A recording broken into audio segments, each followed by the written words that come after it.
Hey Neil, how are you? Just feel like the only way I can talk to y'all. All right, let's get started.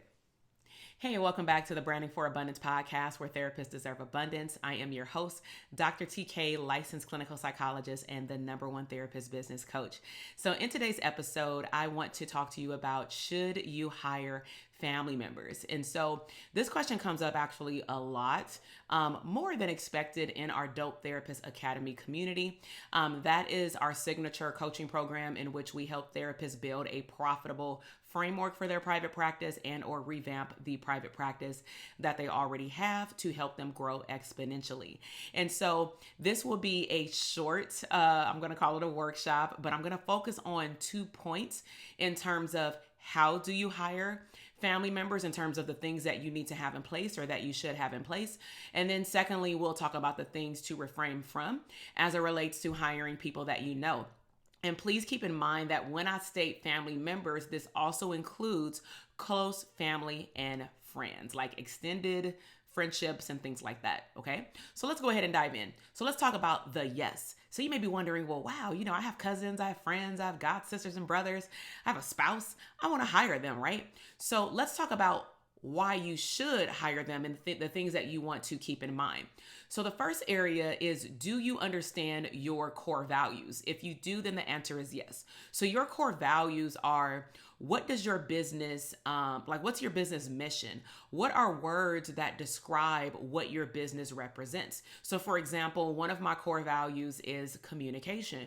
And with communication, it comes with the definition of having an open door policy, being transparent, being honest, letting me know when you don't understand something if you're a team member, letting me know if you're stuck, letting me know that I need constructive feedback if maybe I'm not communicating something as effectively as I think I am, right? So if you understand and have developed your core values in your business, then what you should be doing is hiring team members, family, friends, or strangers according to those core values. Your core values will also drive the interview questions that you have, or maybe scenarios or vignettes that you may want to ask the potential candidate or family member, but they're still a potential candidate, to see if they are a good match. So once you develop your core values, then you want to use those to hire and or have to make the decision at times to let go and or fire someone based off your core values. Of course, if you want to learn more about creating core values from a private practice standpoint, then you definitely want to check out the Dope Therapist Academy, okay? Now, the second yes is if the applicant has went through the entire application process. So there are no shortcuts for your family members or friends. And I'm going through these things because there have been some of my clients who got so in fear and scared of hiring any new person just because they did not consider any of these things when they hired a family member, and they really did a shortcut process. I think I know you, or I'm around you all the time, so I'm gonna go ahead and hire you. So during the application process, do you send someone through Indeed.com? Do you have someone send you their cover letter or their resume? Do they have to take a test online or a questionnaire? You need to take them through the exact same steps of the application process before they even get to the CEO, or maybe someone in the in-between. Maybe if you have a project manager or someone for HR or someone else that can help you interview potential candidates, so that there's a boundary buffer between you and that family member, which is always helpful. But sometimes we don't have those things in place, especially in the beginning phases. But bottom line is, yes, if you've taken them through the entire application process as though they were a complete stranger, right? And then the third yes to hiring a family member is, of course, if they are good for the position. So what do we mean by good for the position? Have you done an audit of your time? Have you checked out my previous workshop in which I talked about hacks of, hiring team members? And one of those hacks was really figuring out first, where does your time go? Because where your time goes determines what is taking up your time that you either need to automate, delegate, or eliminate. And from that list, if it falls under delegation and it's not your genius zone, maybe you don't like doing it, maybe you don't need to be doing it because it's not helping you generate any revenue by doing it and it's just taking up your time, then does the family member or friend that you want to hire After reviewing their application and reviewing that they meet your core values, just from what you know, maybe during an interview process, do they meet the requirements that you're looking for to fulfill the needs of that position? So the audit of your time will help, but don't just give someone a job just because you want to give it to them. You want to help out. They have to fit the job description.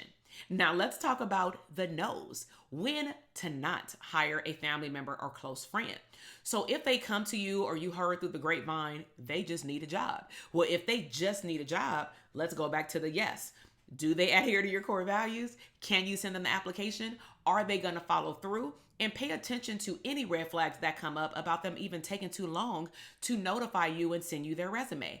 So you are not in business to just create positions, and that doesn't drive revenue and or service back to your business. The purpose of all companies hiring employees or contractors is not just to get their time back, but it's supposed to leverage your time to do the things that you need to do in the business, to be the face of the business, if that is your role, as a visionary, as a CEO.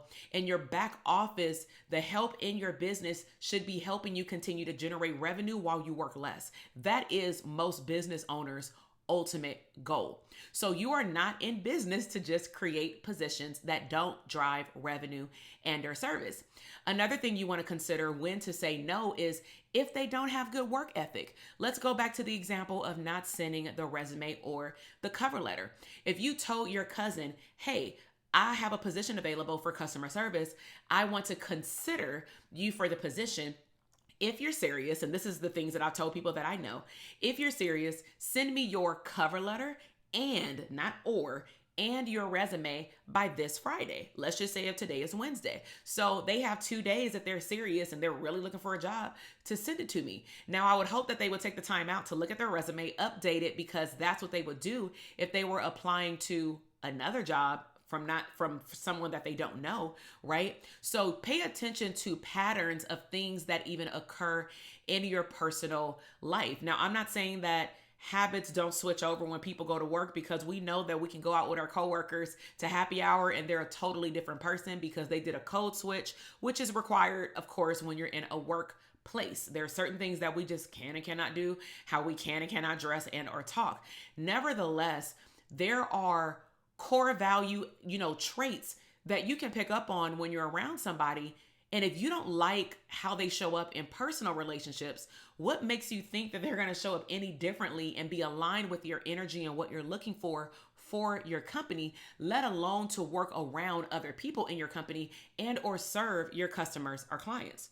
Really ask yourself that. Do I trust this person to be outside of my purview helping me run my business? And if the answer is no, because of the things that you saw in your personal life, well, there you have it. Okay. Lastly, under no, you should not hire your family member if you cannot uphold boundaries. So if you cannot say no, for example, you may hire your sister and they say, oh, I got to go visit my boyfriend, every other week, and I know that you told me I need to work on Saturdays, but I can't work on Saturdays. Then they're not a good fit for the position. And of course, those are things that you talk about during the interview process. And if they haven't brought it up and you know that about them and you've seen those patterns, bring it up for them. Is this going to interfere your bi-weekly visiting schedule? Because I'm looking for someone, not I'm looking for you. I'm looking for someone who can fulfill this position and actually work every other Saturday. So are you able to see your guy on the alternative Saturday that I don't need this person to work?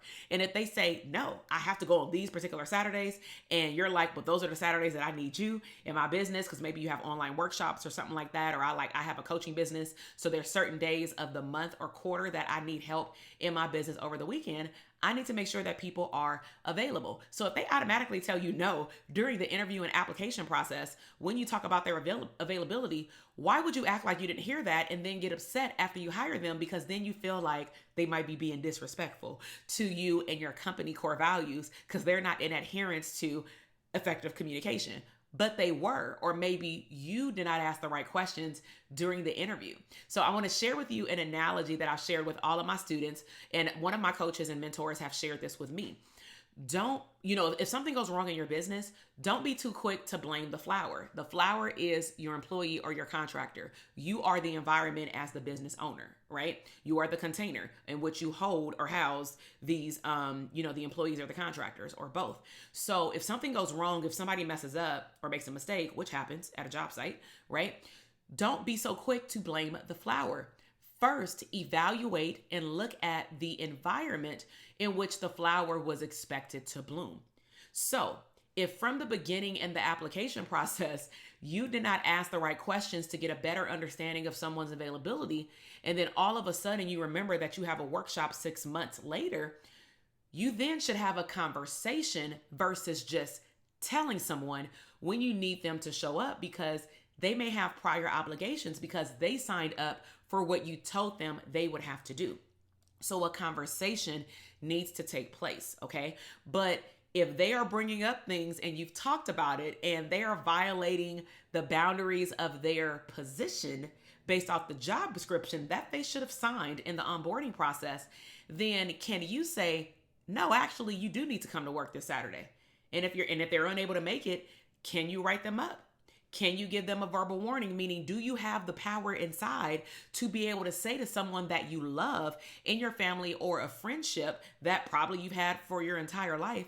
Are you able to remove the personal side of you and show up as a business owner and say, hey, I understand that you've had this prior obligation. However, when I asked you if you were able to do X, Y, and Z during the application process, you said that you would make accommodations.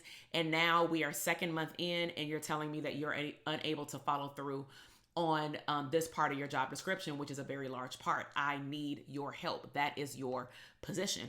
Are you able to make it? If they say no, depending on your state, you may be at a at free will state or something, like whatever it's called, where you can pretty much let go of somebody.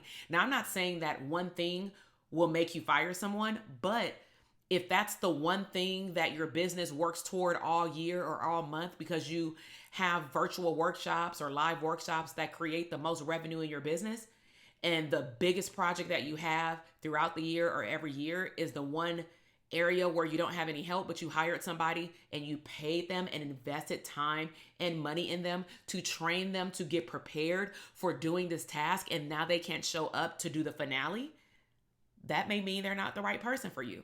So can you let them know that and either give them a warning, maybe tell them to show up to the next one if this is like a recurring event and you can get coverage or you can get help or you can do it yourself, or do you need to let them go? Okay. So I wanted to make this very simple because sometimes we overthink hiring a team member as a family member or a friend. But at the end of the day, I really hope that you heard me say that regardless of their title, you must, as a business owner, show up in a very objective manner. So what I'm going to do in some future workshops and episodes is I'm going to start breaking down a lot of the learning experiences that I have processed, learned from, grew from, and been through in my business over the last 10 years now, from private practice, solo practice, to group practice, to even my coaching business to current date. And I'm going to share with you also, which is a big aha moment, the things that I should have done prior to saying yes to hiring certain people, including family members, and then things that I learned hindsight, looking back, in a way where I'm able to push forward, process what has happened, but really learn from my experiences. Okay. So if you've enjoyed this information that you've heard today, please make sure to subscribe to the YouTube or the podcast channel. I will greatly appreciate it if you can leave me a 5-star review and also let me know your biggest takeaway. I would also be super grateful if you can share this information with other therapists that you know in your community, because as you and I know, none of this information was taught to us in graduate school.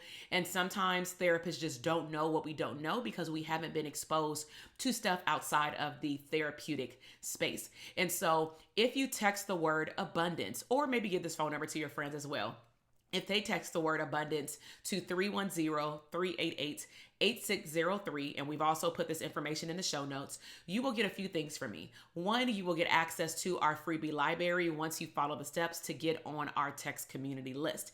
Within that text message, you will get a confirmation email if you want to sign up for our freebie library so that you can get manifestation hacks, some branding and marketing tools, and then we also have our past newsletters in there so that you can see how therapists are winning in their business from a growth and scale position. Okay.